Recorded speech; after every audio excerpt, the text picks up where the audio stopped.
Hello guys, I'm Kydro, and in this video I want to talk about the most recent drama that is going on. I was watching some streams and then I was going on Reddit, and it seems to be a really polarizing thing right now about supports and getting a lot of hate right now.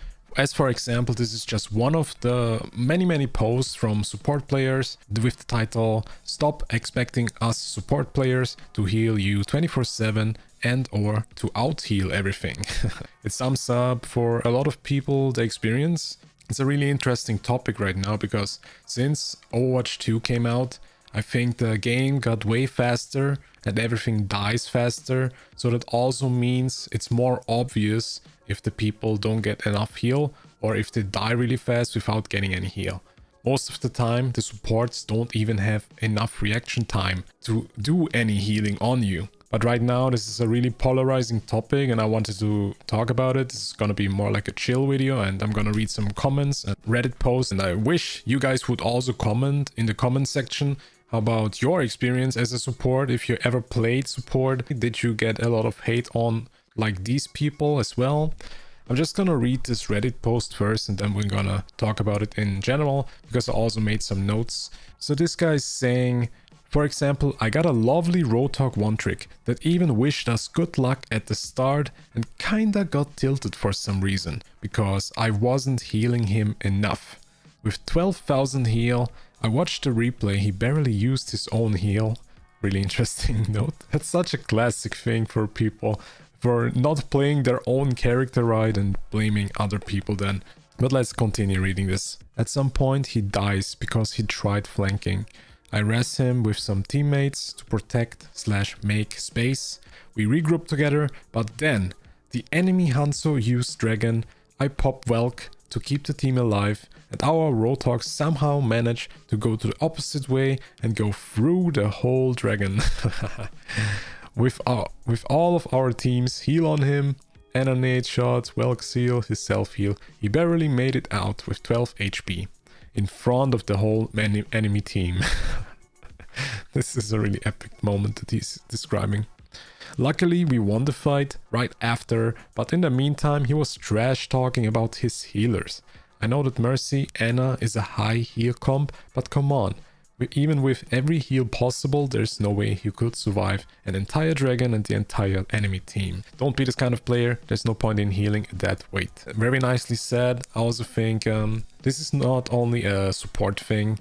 I want to say that every role is getting blamed on. I think everyone can relate to this as a DPS, or if you play tank, or if you play support. Every role is getting blamed on. As a DPS, you're getting blamed that you don't do enough damage or don't have enough kills.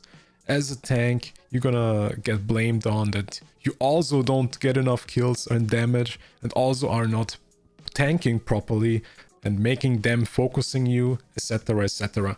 So this is just a thing that every role is getting blamed on, and this is not only a support thing. It's just in Overwatch, everyone thinks he's the main character. I think that's one of the biggest problems.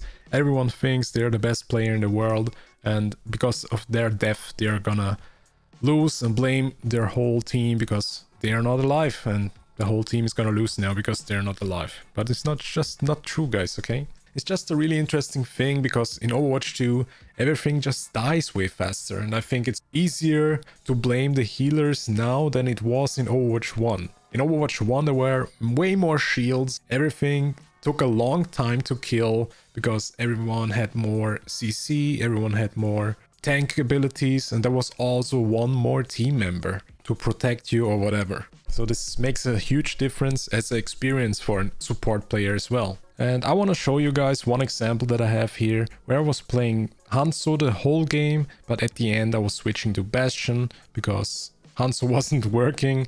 That's a classic. But we were almost losing and they were almost reaching the point which would have let them win. I managed to get a really lucky Bastion ult that I did from the spawn and got a triple kill. So I basically saved the whole game and we actually won this game just because of this really good ult. The thing is here that I was actually playing Hanzo the whole game and I had less damage and less kills than my other teammate. So it would have been really easy to blame me. And probably the teammates didn't even realize at this point that I saved the game. All they see is the damage numbers from the statistics. So who would you say is the better DPS here? Who has constant damage and constant kills, but has no special plays, who change the outcome of the game, or the one player who actually saves the game and wins the game? So I think both of their roles are really important. Both of their roles have some space in Overwatch, because at the end, this is a team game and you cannot win alone. So I thought this is a really good example just to show off that numbers don't mean anything in this game, basically. Even if you are a support and have really low healing numbers, that does not mean that you do your job right as a support to win the game. And I was watching ML7's livestream today, and he said it pretty beautifully. He said, supports are here to support and not press one button and heal you the entire time. And I think this is a really good thing to say, because supports should not just heal. Other support heroes, it matters way more with how you manage your abilities. As for example, I was playing with a Kiriko and I barely got healed. I even was blaming him. I'm one of these people who sometimes get toxic. I'm sorry, guys. I think a lot of people can relate though. I think everyone has their bad moments in Overwatch. But this Kiriko actually saved me from death for like 5 times just with using her E ability, which is the Blossom thing, which makes you invincible. And yeah, this is just one of the things where you don't even need to heal if you're actually good with your abilities. And yeah, this is just another example.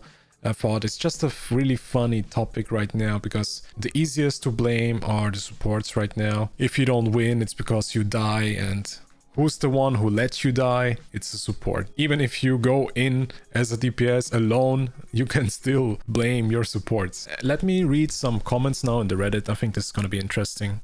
I love when crit health heroes spam for heals when continuing to run away from you and into the action. Learn to peel. That is a true comment. As a healer, there is nothing better than having your DPS actually know where you are, how to run away, so they can get lost for healing. Oh yeah, this is a thing that I want to also say in this video. Guys, when you play DPS or tank, you always have to know where your teammates are. And also, as a DPS, it's not only your role to kill the enemies, it's also your role to protect your supports from the enemies. As a DPS mindset, you always think, oh, I have to kill the healer, I have to kill the healer. But hey, the other DPS players are thinking the same, okay? Just keep this in mind, okay? People get one shot or die in 1 second, complaints about getting no heals. Story of my life. Oh man, I had Reinhardt push up on the enemy team yesterday, leaving me and my support friend to be killed, and then bitched that he wasn't getting healing. Like, bro, protect your healers. I had 9,000 healing at the end of this game, and we didn't lose because we sucked at healing. We lost because no one is protecting us as healers when the enemy team is targeting us. Exactly. That's what I was saying right now. And then people say, support diff. Also, I know supports also have the following hurdles depending on the hero. Need to reload, recharge, or wait for ability cooldowns. Yeah, very true. Especially for Anna. Can't heal multiple people, you're not special. You might miss a shot because they're humans and not aimbots. Have to stay alive themselves, can't physically heal you faster than the damage you're taking, aren't supposed to be only doing healing. Yeah, that's a really important thing. Just because they're next to you doesn't mean you're supposed to be immortal. Your job isn't to heal, but it is to make sure your teammates don't die. I wouldn't agree with this one. Sometimes you can set priorities. For example, your tank most of the time should be more important as a DPS, because your tank managed to survive longer than a DPS and hold the point longer or hold the payload longer or whatever the objective is. I think as a support, you just have to support the team to manage to win, okay? You don't have to make sure your team survives. You have to manage to win, okay? That's the most important thing. And sometimes it even means sacrificing a teammate. If they call them healers, you know they're just bad. As a support main, I have to admit, the only time I trash someone is when I play tank or DPS and our healers start getting flamed, even if they do a good job, because some player just isn't playing with the team and bringing us all down. That's probably the only time I will hop on voice just to defend the healer and get pretty arrogant. Not sure if I should be proud, lol. Okay, yeah, that's a really nice comment. I think what I want to say with how I want to end this video, guys, support players, have already one of the worst jobs in the world, which is helping the bad DPS, the bad tank players out there, sacrificing themselves, their minds, just to help you out. And you guys that don't want to play support, I think you should cut them support players more slack. Also, if you cannot relate to this, you should start playing support more. I think it's gonna be opening your minds. But yeah, that's the end of the video. I just wanted to talk about this since it's a really polarizing topic. So tell me guys what you guys think. Do you have bad experiences? I want to read some stories in the comments. Tell me what's going on in your games. Any toxic people who are also blaming you because you play support and they call you support diff, blah blah blah, whatever they say. But that's the end of the video. I thank you guys for watching. If you want to see more Overwatch and other gaming content, make sure to subscribe and give me a thumbs up. It's gonna help out my channel a lot. And I'll see you guys in the next one. Bye bye.